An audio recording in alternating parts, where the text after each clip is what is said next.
नमस्कार। आज मु नेकी आसी बिना मैदा चीनी अंडा और बिना ओवन रे प्रस्तुत केक। देखंतु केते सॉफ्ट और केते फ्लफी होईची ए केक टी। केक पाई मु 12 रु 15 टी खजरार मंजी बाहर करी एई कप मापरे 1.5 कप गरम क्षीर रे बतुरे देली। 10 मिनिट बतुरिया पर मु ताकू हाथ रे चकटिली।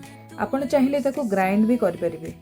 बाउल रे से सेम कप मापरे मु गोटे कप अटा गोटे कप सुजी और गोटे कप ओट्स नेली। टेस्ट को बैलेंस करिया को अल्प टिके लूण पकेली। आधा कप दही और आधा कप तेल से ऐड कली। मु जेहेतु एथिरे खजरा ऐड करी से मु गुड़ एठी हाफ कप नौची। आपण चाहिले ता अमाउंट अधिका भी करि परिबे। एबे से खजरा क्षीर मिक्सचर को आमे एथिरे ऐड कर दबा। एबे हमें सब को भलरे गोळे दबा। एबे केक मोल्ड रे चारियाडे तेल लगे दबा। ता ऊपर टिके अटा पकई चारियाडे कवर कर दबा।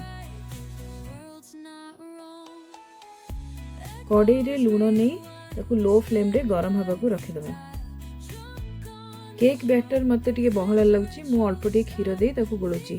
आम कंसिस्टेंसी बेसी बहला कि बेसी पतला हवा कथा नुह।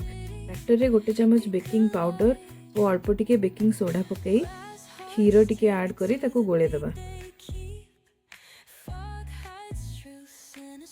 एबे से बैटर को केक मोल्ड रे ढाली दबा। ताकू टिके एमती टैप कर दबा। ता ऊपर मु काजू ऐड कर देची। ताकू एबे सेई कड़ाई रे जो थरे लूण गरम हितला सेई थरे रखी ताकू घोड़ाई सिझिया को छाड़ दबा। एबे पाखापाखी 45 मिनिट ही गलानी। देखंतु छुरी हमर पूरा क्लीन आछी।